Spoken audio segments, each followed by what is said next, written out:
everyone.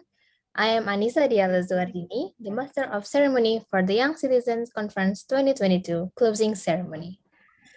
So after 3 days of plenary sessions and group discussions, today we will wrap up the Young Citizens Conference 2022 with presentations from each working group and the announcement of the Best Participant Award. And so everyone, how have these past 3 days been for you, all of participants? Did you get to learn new things from the group discussions or from our amazing speakers on yesterday's plenary session? Or maybe do you feel inspired by the NASA live talk? So feel free to share your thoughts in the chat box. So keep your comments or testimonials down there on the chat box.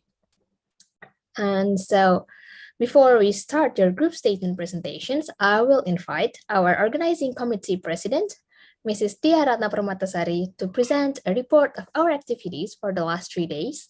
So please welcome Mrs. Permatasari. Hello, Assalamualaikum warahmatullahi wabarakatuh. Good evening, good morning, and good afternoon, everyone. Dear all distinguished guests, please allow me to share our happiness because for the second time, we have successfully run the Young Citizen Conferences for ASEAN and other Asian countries. Thank you very much for all your support.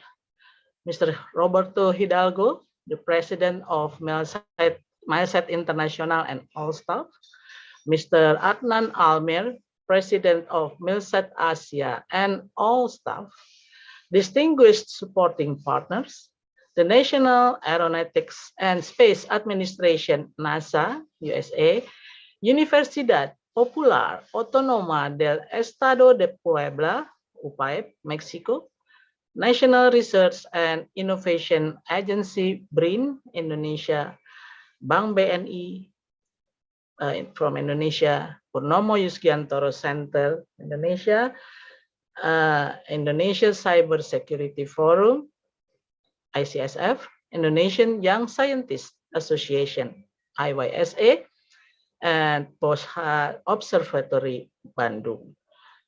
The honorable speakers, Mr. Jorge L. Sotomayor from NASA, Professor Eugenio from UPAEP, Mexico, Dr. Wahyudi Hasbi from Badan Riset and Inovasi Nasional, BRIN, Dr. Ardi Suteja from Indonesia Cyber Security Forum, Dr. Filda Citra Yusgiantoro from Purnomo Yusgiantoro Center, and Dr. Premana Premadi from POSHA Observatory. And of course, to our lovely participants. We have heard many inspiring talks from our distinguished speakers. We have also discussed thoroughly about 4 subtopics in this event: space tourism, space debris, new materials, space jobs of the future. Tonight, it is the participants' time to share their thoughts and statements about the 4 topics I mentioned before through each group representatives. Let's hear what they will present. Please forgive us should we made any inconvenience or mistakes in organizing this event. Thank you again. Wassalamualaikum warahmatullahi wabarakatuh.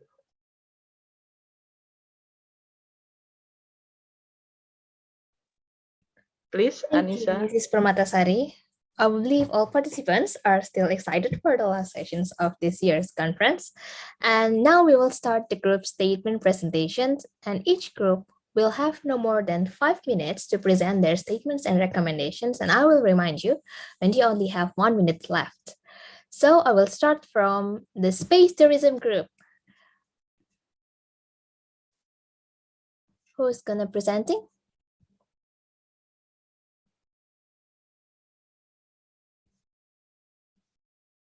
Presenter from space tourism. Who will present it?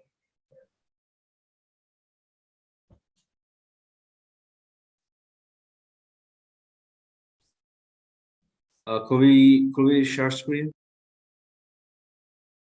Yeah, you can share your screen.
Okay.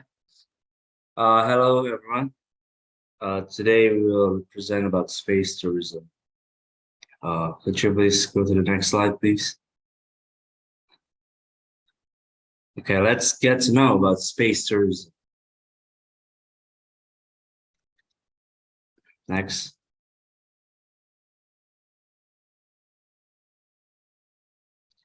Okay, in our team we have Fatia, Sophia, Anissa, Almira, Philip, Matthew, Anna, me, myself, Ali. Okay, what is space tourism? Space tourism basically is another niche segment of the aviation industry that seeks to give tourists the ability to become astronauts and experience space travel for recreational, leisure, or business purposes. Next.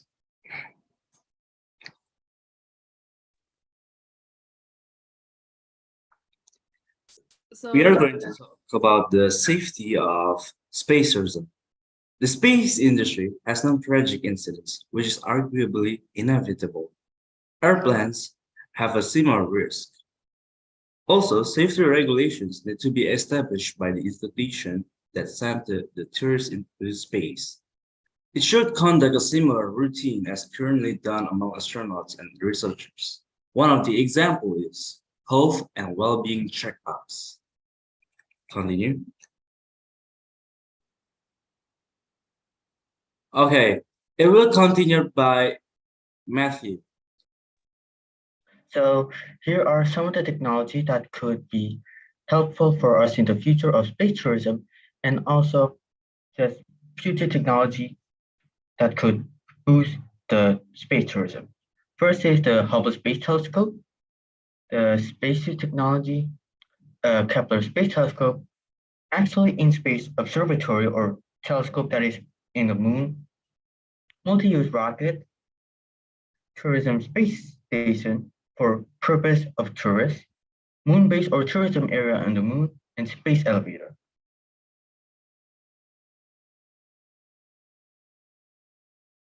Environmental effect.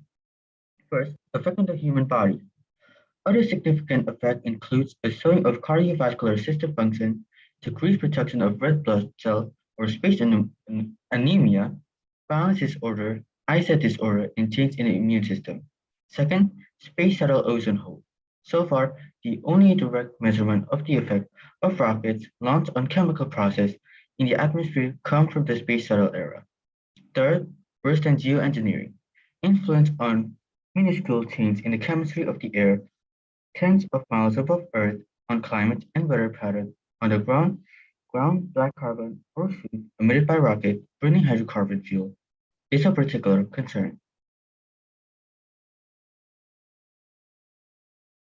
Can it be continued by Almira? So why does space tourism matter? First of all, it frees space emissions from traditional burdens. The audacious plan to put men on the moon was championed by politicians and backed with billions of taxpayer dollars. It will also inspire a new generation of engineers. So the young engineers will have equally world-changing effects. And third, the cost of reaching space will go down. This means we will be able to launch satellites, spacecraft, and space exploration missions for a fraction of the cost. The final frontier could finally become economically viable to a lot more people. So now I'm going to talk about the affordability and accessibility. Now, currently, space tourism in general, we would say is not very affordable or accessible to the general public because it's very expensive. The cost of the fuel itself would cost upwards of about $200,000 to $500,000, and beyond the orbit, this increases to more than 50 million. And so right now it's currently accessible to only the billionaires and people who are highly wealthy and are able to afford that price.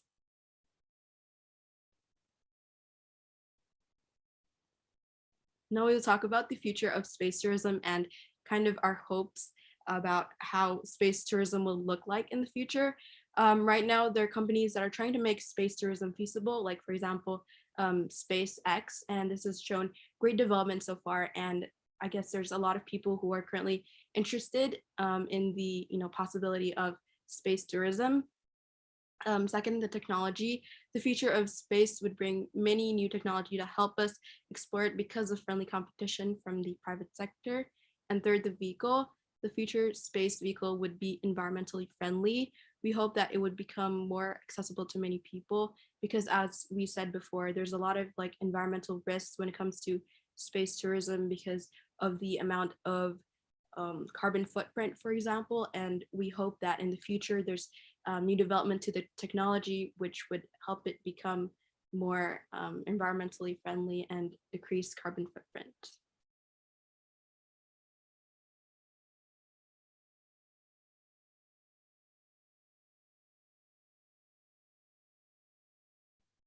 You have 1 minute left.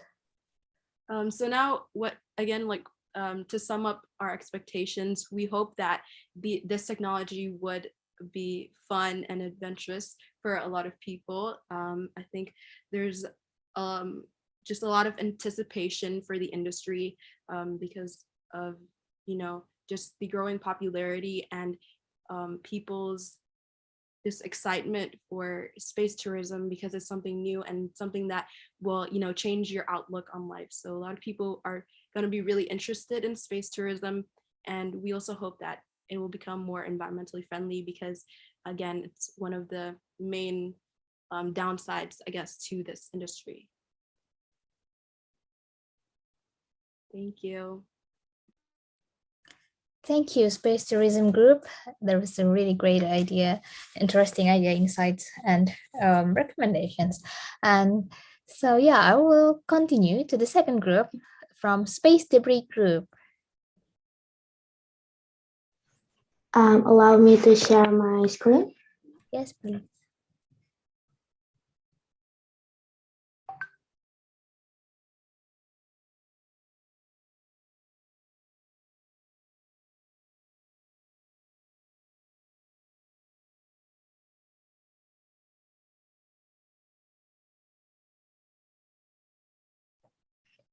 So good evening, good morning, and good afternoon, everyone. Today, I'm gonna be the one to explain about space debris. I am Agnesan India from Indonesia, and my other teammate is Timofey from Russia. But unfortunately, he can't attend the conference today, so I'm gonna be the one who will give you explanation about space debris. So what is space debris? Space debris is rubbish or broken part of spacecraft or space object that can be controlled, and it poses risk for us. According to the 2022 Space Environment Report, there are 30,000 pieces of debris larger than 10 centimeters. And so there are incidents related with space debris. In 1996, French satellite was hit and damaged by debris. On 2007, China's satellite test added more than 3,500 pieces of large. At the same year, old Russian satellite nearly crashed into passenger plane and it became threat to civilians. On 2009, Russian spacecraft collided with US spacecraft and it created 2,030 pieces.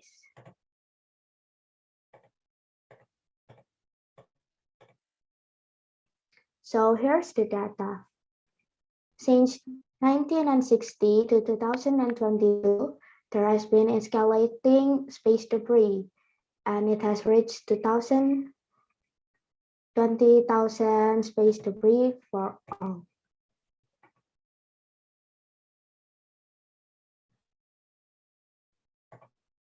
Space debris can create more risk for man-made objects in the space in the future. So, what causes space debris? The causes of space debris is shuttles become old and there's no system to make it come back to Earth. And even if it can, it takes a lot of time. And there are more satellites than shuttle means more probability to crash. The lack of coordination between each country for the space shuttle routes, no strong authority to enforce space debris collection. So the international coordination is lacking, and there's reckless behavior of managing the inactive satellite by destroying it. So I'm gonna give you an article.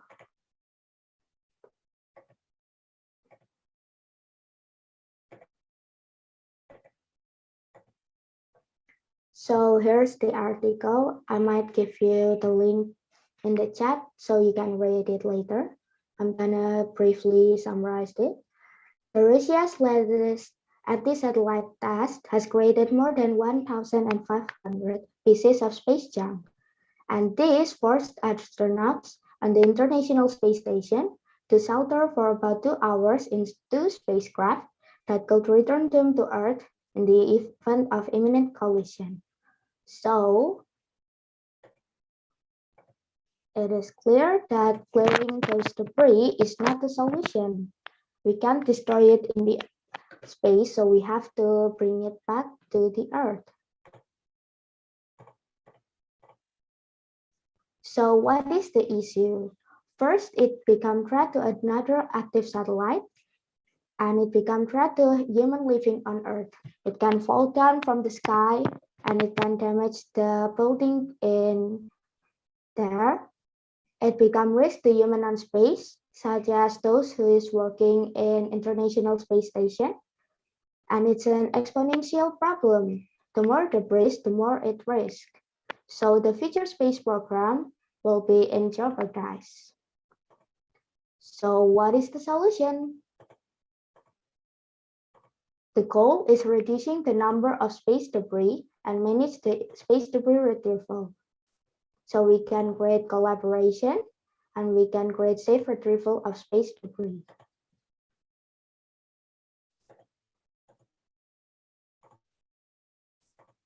For the collaboration, we can strengthen the Sorry, I roles think of your slide haven't changed. It was still in cost and issues. yes. So is it already continue? Yeah.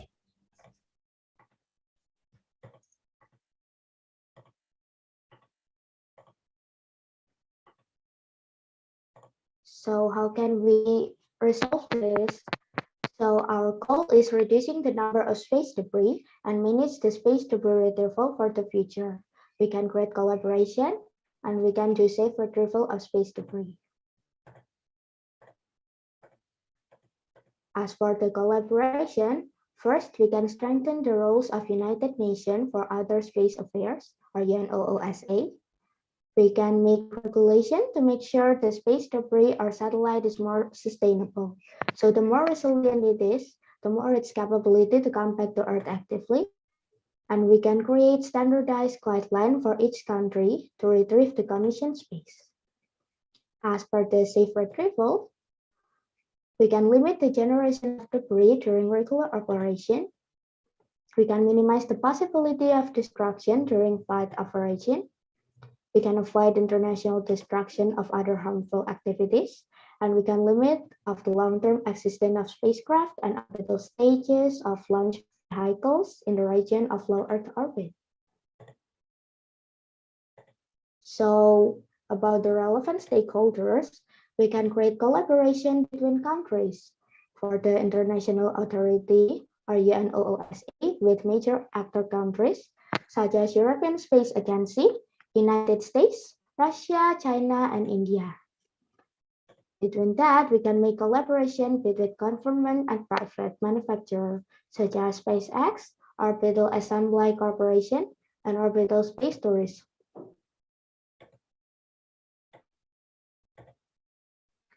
So I want to emphasize that it is our responsibility to maintain space for everyone.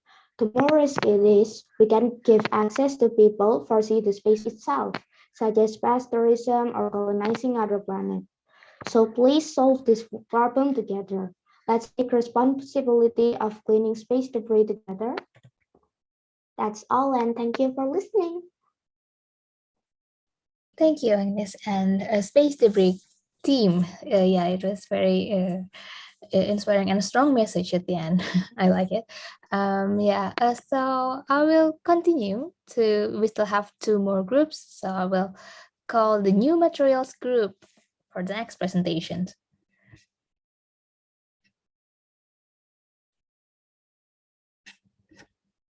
Who's going to present from new material?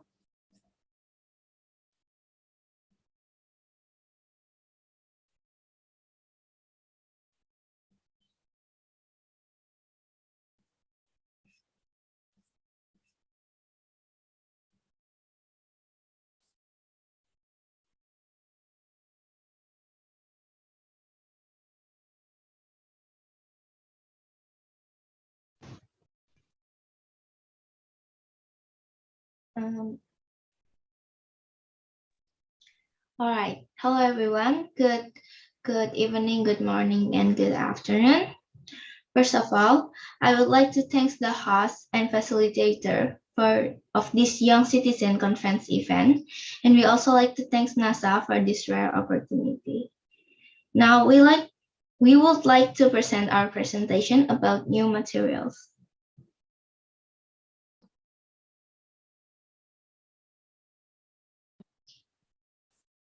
First of all, let me introduce our team's member is Clarissa, Safa, Numan, Quisha, and Nadine.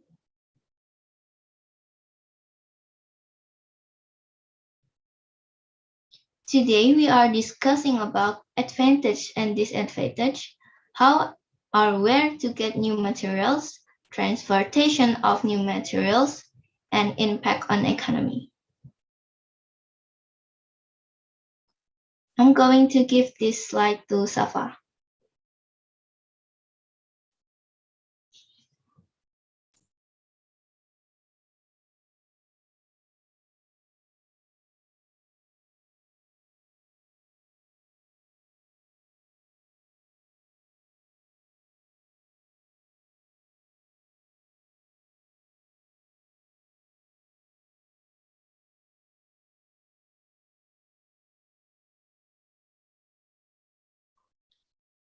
Safa is unmute.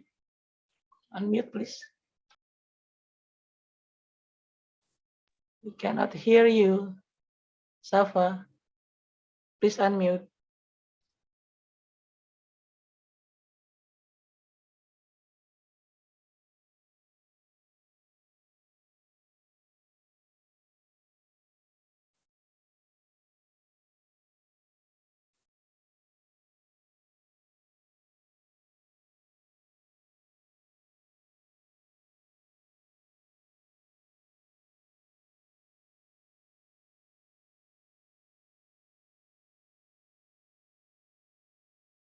No, we can't hear you, Safa.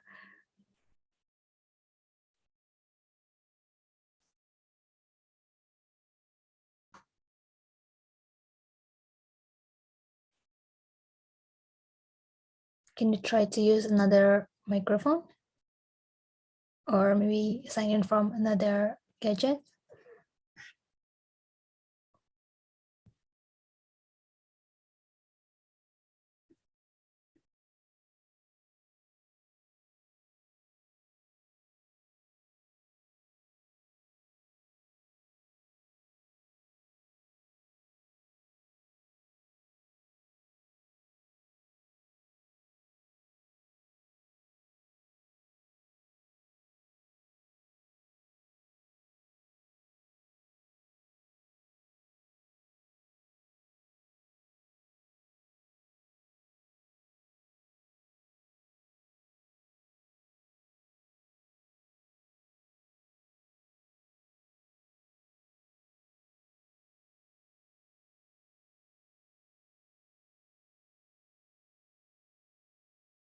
We still can't hear you, Safa. Yeah, maybe someone can help Safa to continue the presentation. Is it fine if I replace Safa? Okay. While having a new materials will get us a lot of advantage.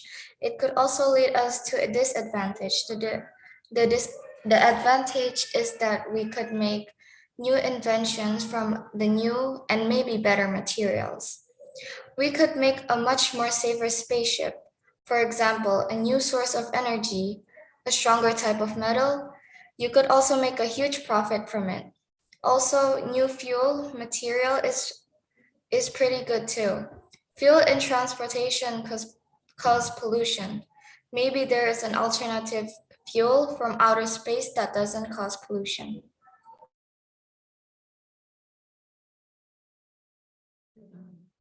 Hello, Yeah, we I can have hear three you. speakers.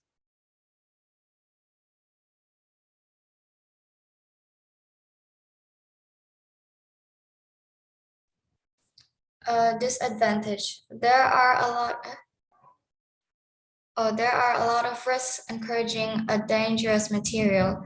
We may encounter a toxic or radioactive material that can seep through the protective gear we are currently using when you literally go to outer space and have a bunch of advanced technology with a mission to find a new material that could potentially benefit mankind. The budget will be expensive, not to mention the material will probably take a long time to deliver.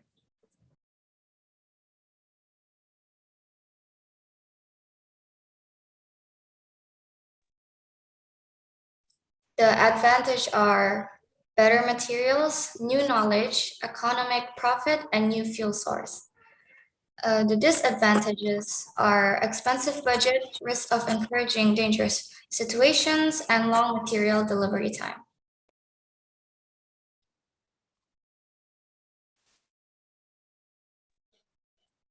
So how exactly do we get these fancy new materials from outer space? Firstly, when we start going to actually mine these things, we're most likely going to get them from asteroids since they're much easily accessed than other things. We would probably send space shuttles and bring them back to Earth or preferably a moon base and then extract the materials from them. There has been a lot of recent study which shows that asteroids they can contain quite a lot of material and can give quite a lot of profit. And in addition, in the near in the actually far future, we can start mining from other planets, although we would need quite a lot of investment into them since we would need to make a base and be able to transport them. Next slide.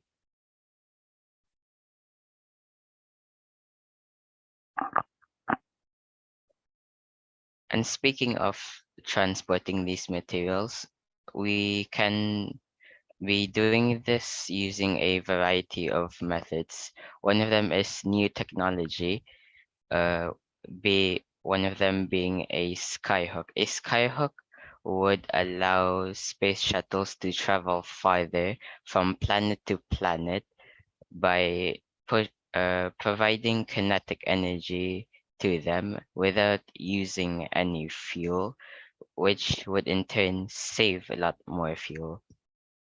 And another way to transport the materials easier is to build a moon base. Now, a moon base helps us in a variety of ways because there isn't much gravity on the moon, so it's much easier to bring things there and launch them into space. So again, a lot of fuel could be saved if we do this, and obviously, fuel can also be saved by having more efficient fuel sources. Maybe in the future, if we manage to gain more knowledge about creating more fuel.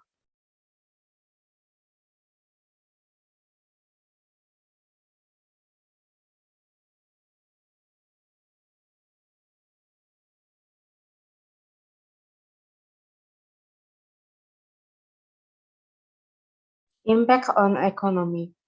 As the consequence of environment degradation and natural resources depletion become increasingly severe, scientists are placing a greater emphasis on not only sustainably utilizing the resources that we already have, but also on identifying new methods of obtaining resources.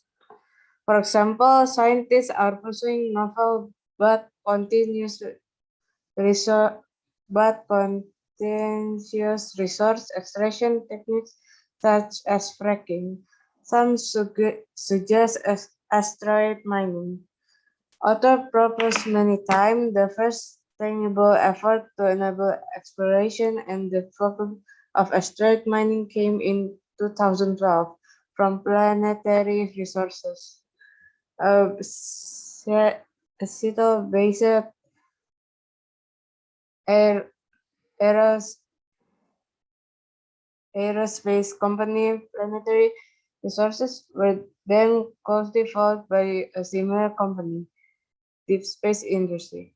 Both groups have many significant contributions to the field, designing satellites that have identified about 15,000 asteroids with significant potential for mining.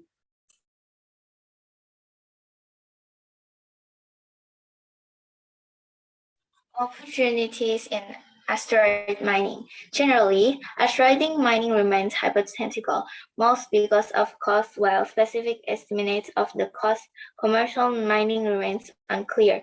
Similarities can be drawn between such programs as NASA's uh, yeah, mission, which seeks to obtain example from near-Earth asteroid named Bennu, despite only being projected to return between 4,000 grams and 1 kilogram of materials. The mission is projected to take 7 years and cost over $1 billion US. Plenty resource and deep space industry were unable to finance themselves to meet such high development costs.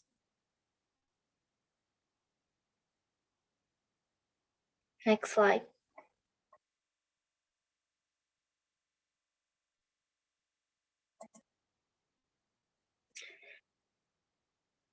Despite the high price tag, the development of asteroid mining technology may very well be worthwhile and for due the extremely valuable resource that asteroids have to offer.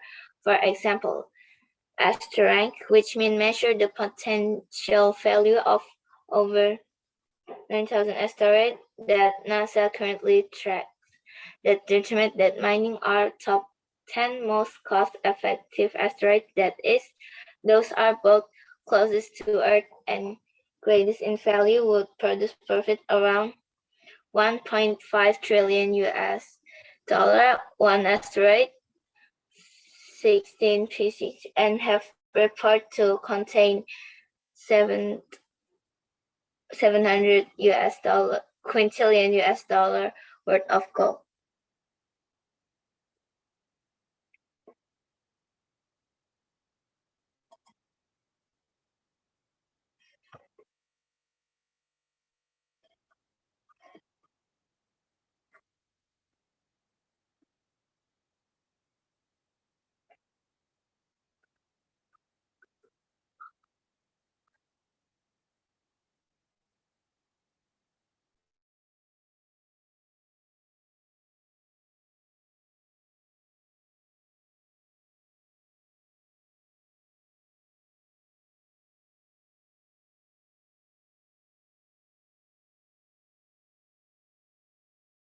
Hello, can you hear me?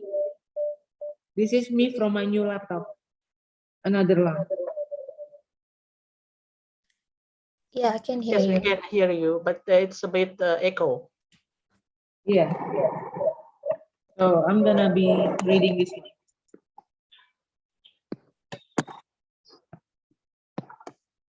Such technology could also have a tangible environmental impact. Most notably, asteroid mining could prevent the need for traditional in-the-ground methods of mining, which release toxic chemicals such as lead, and arsenic into waterways and contribute to acid mine drainage. Mining would also provide an avenue for the creation of solar power satellites, a potentially consistent source of clean energy. Most of the progress that has already been made on asteroid mining technology have been focused have been has been focused on extracting water, reflecting concerns of growing water shortages around the world. Additionally, asteroid mining would reduce the prevalence of inhumane or otherwise illegal practices surrounding human mining operations. Asteroid mining as an alternative to the traditional mining might be the kind of change the world requires to end these abuses of power.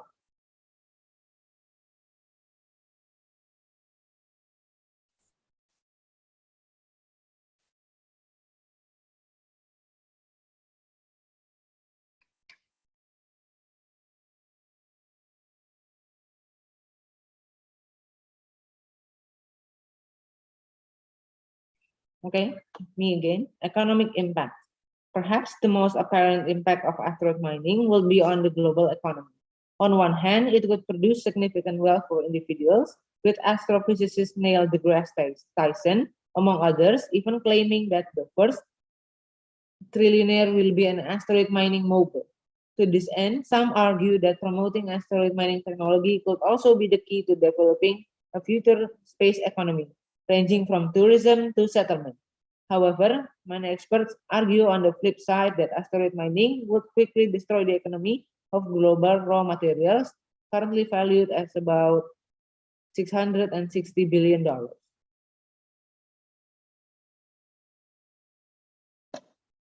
Uh, Clarissa? There's more. Okay. They claim this economy would be quickly overtaken by the quintillions of dollars worth of materials from astronaut mining. Such a situation was simulated by researchers at Tel Aviv University. They predicted that a significant global struggle for resources and power would ensue in a world with astronaut mining. Notably, the Tel Aviv researchers also predicted that the developing countries would be affected by the struggle because they heavily rely on mineral exports and do not have the resources to build their astronaut mining operations. This perspective has not been extensively covered in the existing literature on the economics of space mining, but could be a real possibility. Specifically, asteroid mining might allow one company to become responsible for trading a single natural resources, threatening countries that presently rely on resources export. In comparison, South Africa, the largest producer of platinum, at about 72% of the world's supply, mined only about 30.8 billion US dollars worth of platinum in 2018, or 4.3 million ounce at an average price of 882.18 US dollar per ounce.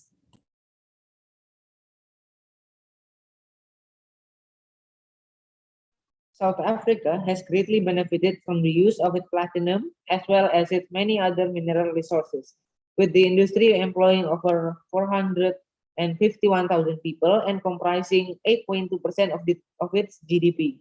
In a future where asteroid mining becomes the norm, the country's economic performance would shrivel, harming the livelihoods of many of its people. Zimbabwe, another major platinum producer, would struggle more if mining operations were overtaken. Zimbabwe will be especially affected given that the nation currently does not have the resources to develop space mining, with research underway to determine the number of other elements, including cobalt on different asteroids, a wide variety of fledgling economies are at risk. For example, The possibility of obtaining cobalt from asteroids could wreck the DRC's cobalt mining operations. This will ultimately damage the nation's entire economy. While the individuals currently working at precarious mining conditions would likely be safer, they would be also out of a job or jobless.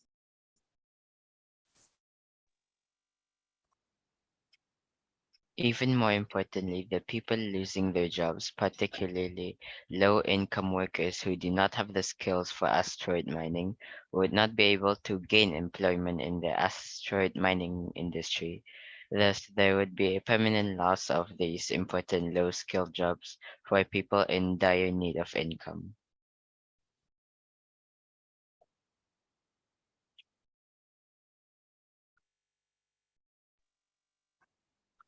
There are a few potential remedies to this issue. The first would involve expanding developing economies' access to asteroid mining technologies so that more would have the potential to compete within a future space-oriented economy. Given that such operations would be heavily driven by private corporations, this might mean that developing countries would have to sponsor the presence of such companies within their borders or bolster educational programs that will allow for the construction of these companies within the country. The second option would require the diversification of economies that are currently heavily reliant on mining technology. However, this is already an ongoing and relatively slow process that would see its shortcomings exacerbated by technological advances that only advantage wealthy nations.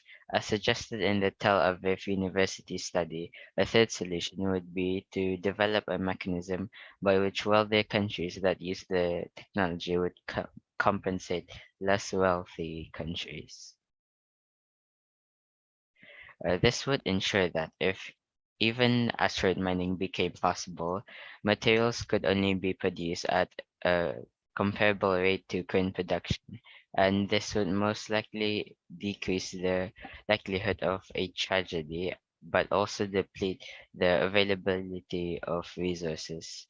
Although this would most likely not happen due to the vastness of space, the limitations of our technology currently makes this a possibility. The only resource regulation requires that moon and celestial objects as whole objects cannot be owned by a single country. As a result, many current debates still exist about who would be responsible for space regulation and how they would do so. While this is a necessary debate moving forward, it is imperative that such conversations not only involve countries with significant abilities to enter space and conduct asteroid mining operations, but also those who stand to bear the brunt of its negative economic impacts. It is high time to bring all countries to the asteroid mining table.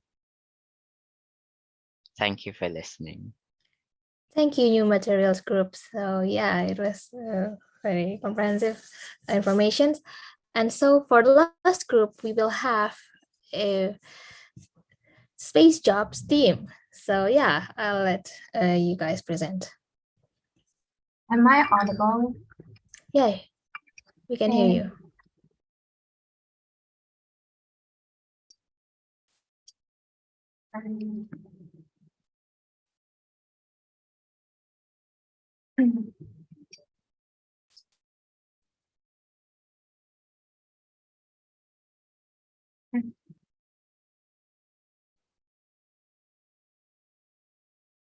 Okay.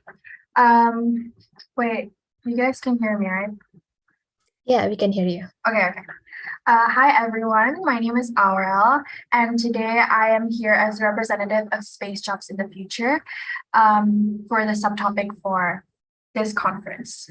So this conference consists of me and Shaina, both from Indonesia, but unfortunately, Shaina cannot join today's conference because she is ill. However, she gave me some pointers about her opinions that she wants me to communicate about. So yes, this is regarding space jobs in the future. So first of all, I would like to introduce you to what is our problem or what are we talking about. So in our given prompt, we were asked of what are some of the careers that we should focus on for us about space in the future, and what are the challenges for educational specialists to prepare for these challenges. So what is the concern here is there the importance of space jobs and the collaboration between STEM subjects and media communication is needed to collaborate in the industry. And the education system needs to prepare mindsets of youths to face the challenges in the future.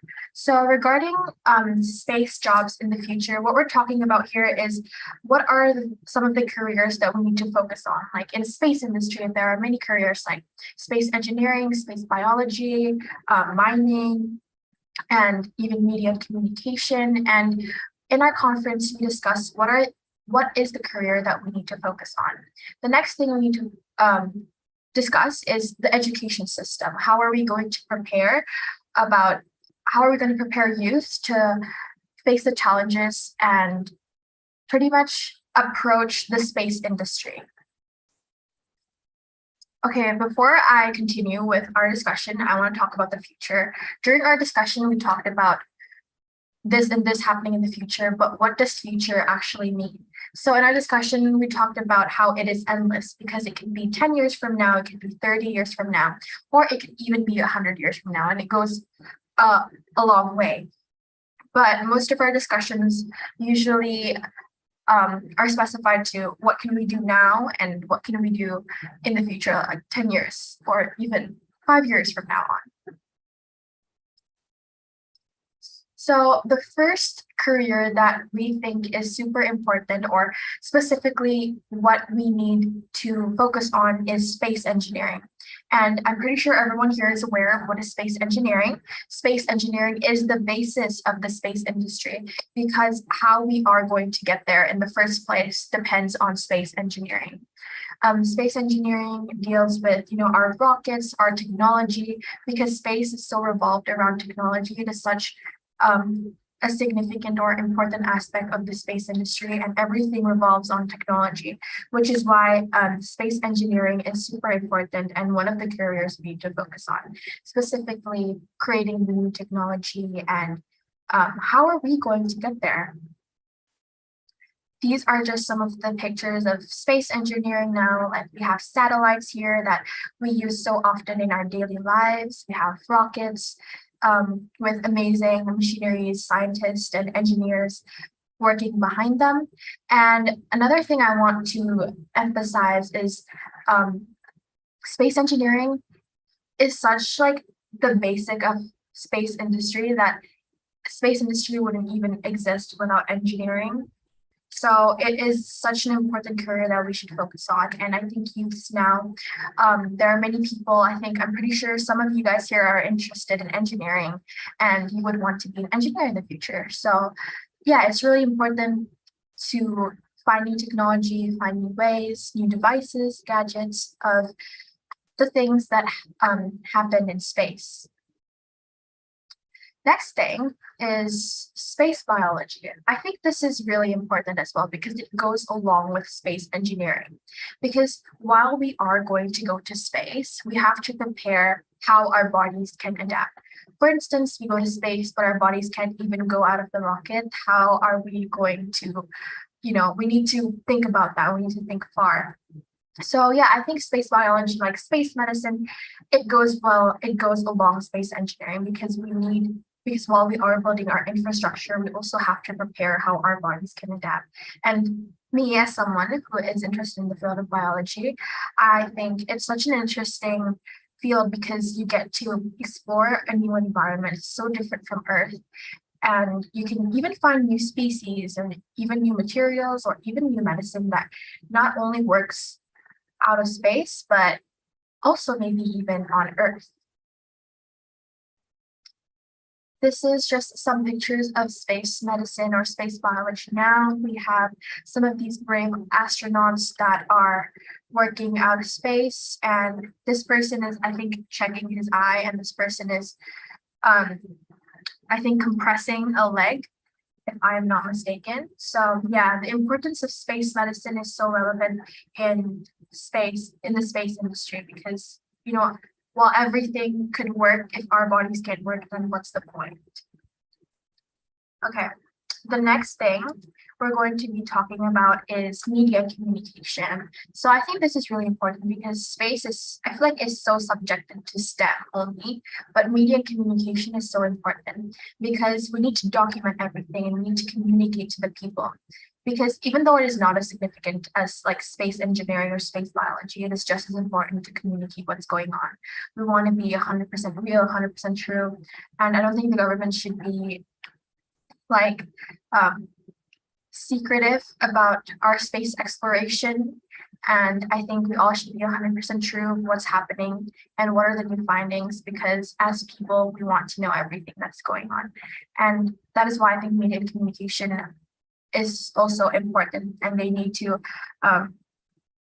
collaborate with STEM careers in order to work together, do projects and everything in the space industry.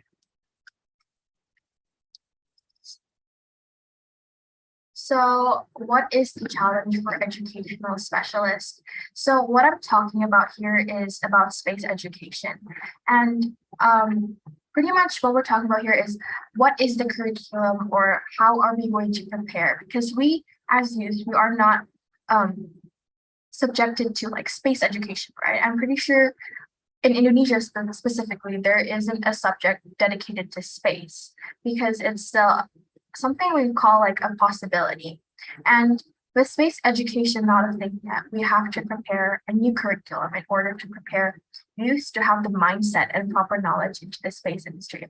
One of the unique things we discussed during our conference was about mindset.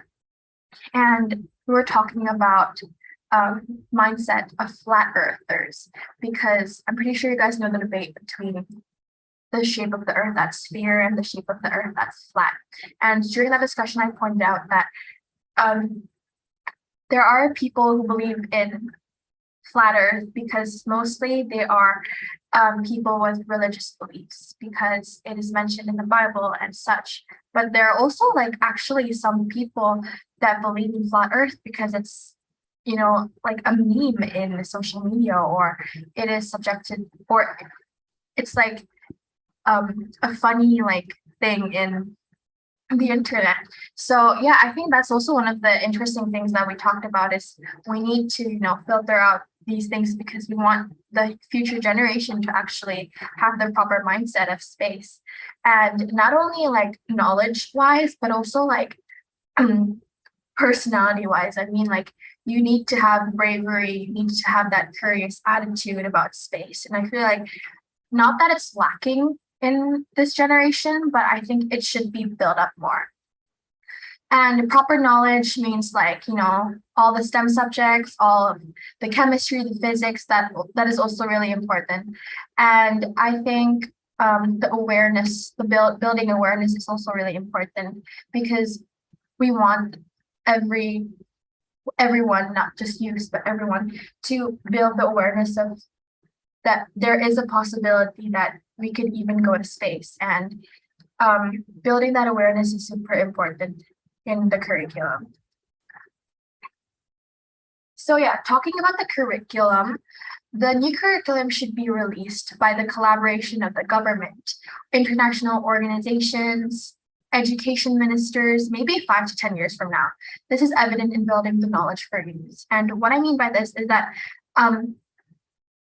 some of the points that my friend mentioned is we want the curriculum to fixate how youth are going to approach science, and we should prioritize the opinion of stakeholders such as research centers that are going to develop curriculums, like NASA,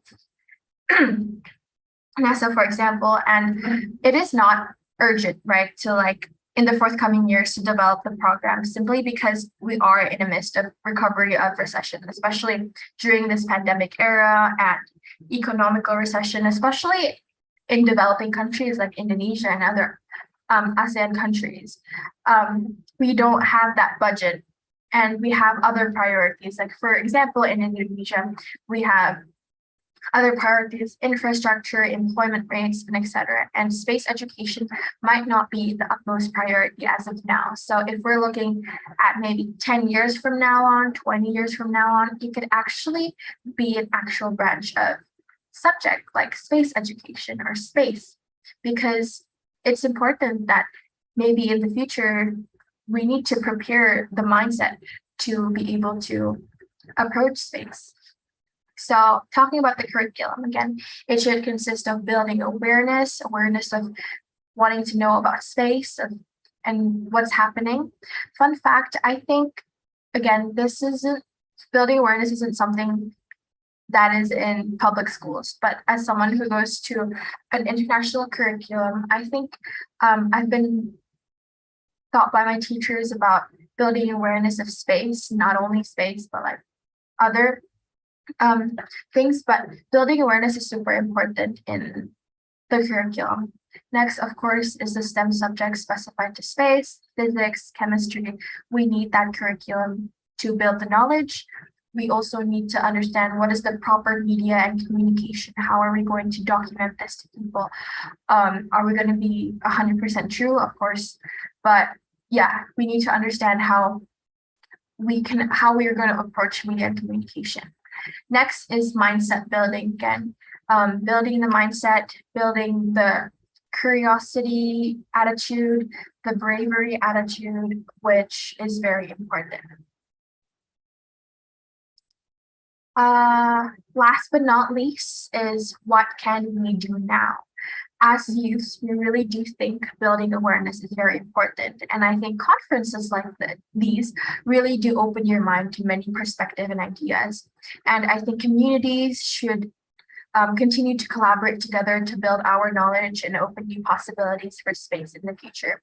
I think having conferences like this is so fun because you really do get to hear so many other people from different backgrounds, different countries, their opinions on space. And it really does open your mind to the many ideas that we can do as like humans and communities, like maybe like the NASA club, the space community can collaborate with each other to demand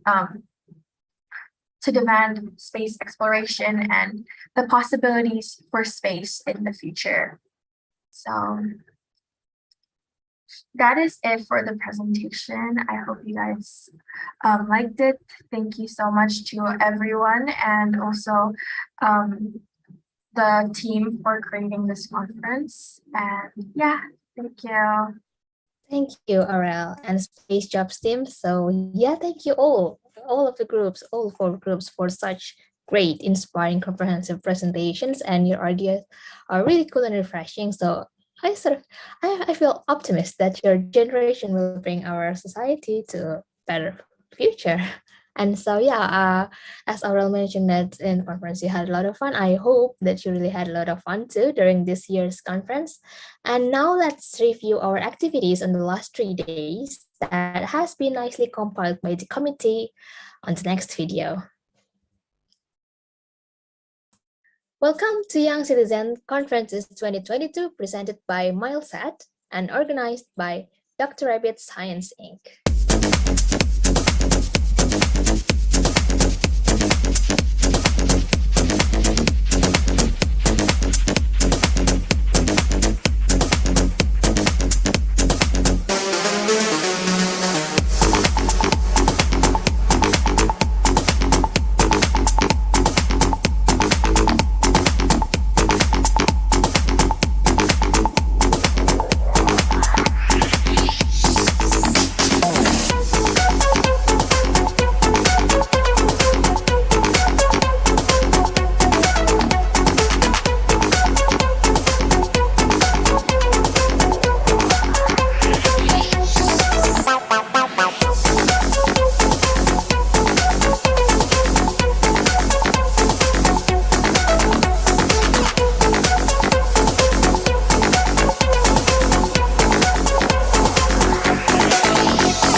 Yeah, thank you, committee. So it looks like people are having a lot of things going on the past 3 days. And yeah, I hope you can meet and collaborating in the future. And now, I guess you have been anticipating the best participant award announcement. So I will invite Mrs. Dia Ratna Permatasari uh, to announce the best participant.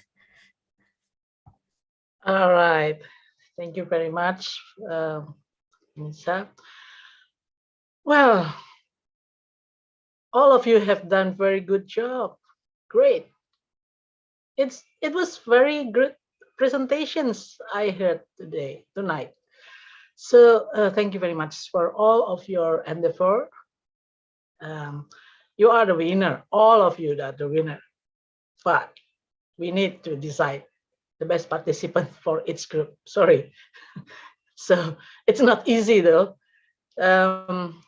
So after we saw your active participation in all sessions in these 3 days, we finally could decide to give the best participant award to these following participants, and you will get the prizes from IYSA.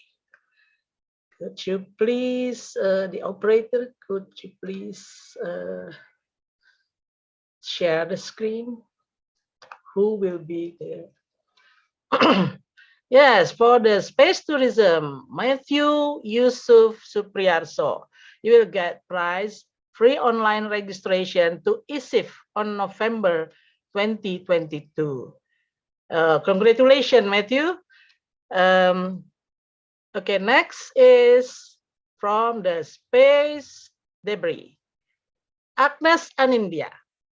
The prize is free online registration to I2 ASPO on December 2022. So you have to be ready for your project, yeah? And then next is the new materials. Ranugunar Safahasta. The price is free online registration to GYIIF on January 2023. So you have that opportunity to. And the last but not least is from the group of Space Jobs, Aurelia Zahrani Ngabito. The price is free online registration to ISAFE on February 2023. Congratulations to all the best participants. Oh, great.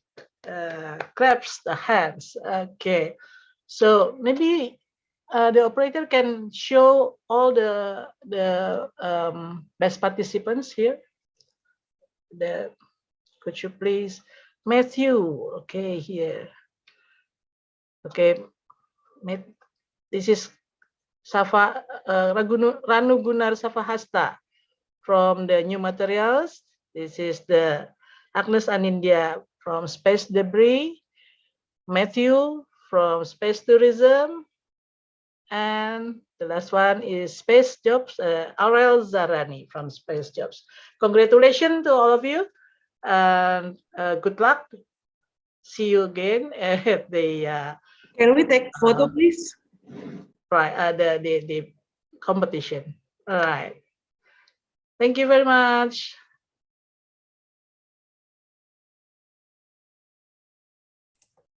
So yeah, congratulations for all of the best participants and also for all participants. You all have done really great during this past 3 days. And yeah, we have a video as well from the Indonesian Young Scientists Association.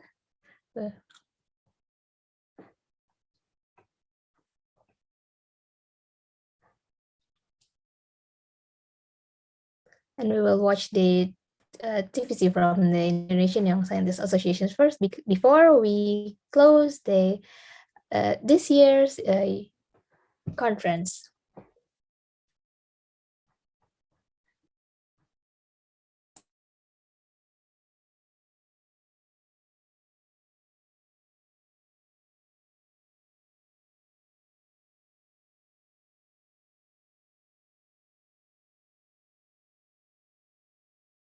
Sorry, hold on. I have something wrong here. Okay.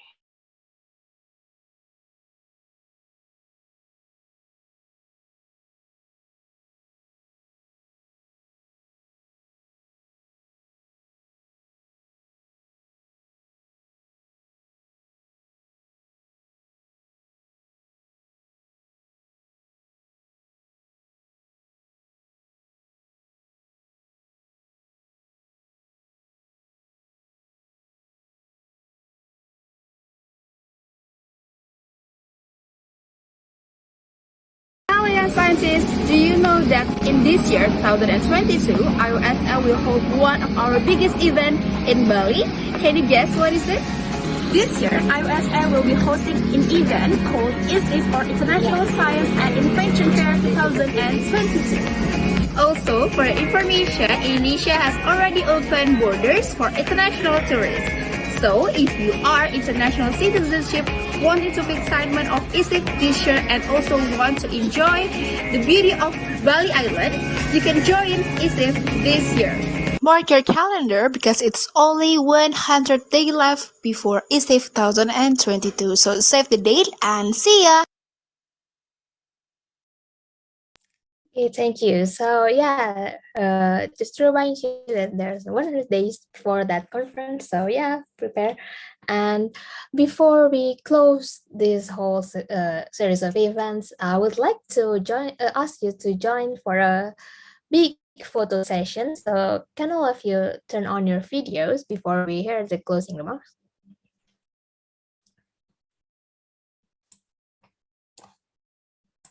Yeah, so operators maybe can start taking photos.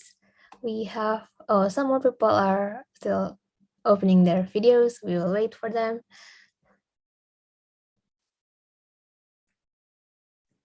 One, two, three. Wait. Moment. One more ya. One more. Freestyle. One, two, three. Okay. Thank you. Thank you. Yeah, thank you for all of you to join here and to officially close the YCC 2022 for ASEAN and other Asian countries. I will invite the president of MILSAT, Mr. Roberto Hidalgo, to give his remarks. So please welcome Mr. Hidalgo. Dear participants of the Youth Citizens Conferences for ASEAN countries and other Asian countries. My name is Roberto Hidalgo, and I am the president of the International Movement for Leisure Activities in Science and Technology. And I hope you have enjoyed this experience, that it is incredible and great learning for everybody. So I wish you the best, and thank you to Dr. Rabbit and Mrs. Dija Ratna for all his kindness to organize this incredible event. Greetings from Mexico. Thank you, Mr. Hidalgo. So by Mr. Hidalgo's remarks, we have officially closed the OICC 2022 event. So thank you very much for participating, and I hope we can see each other again, maybe next year, maybe in another conference. So yeah, thank you all. Thank you very much. Clap your hands. Let's see the great moments again. Welcome to Young Citizen. Hold on.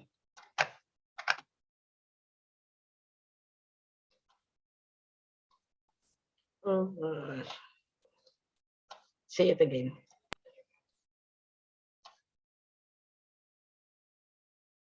Welcome to Young Citizen Conferences 2022, presented by MILSAT and organized by Dr. Rabbit Science Inc.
Hello, everybody. My name is Roberto Hidalgo.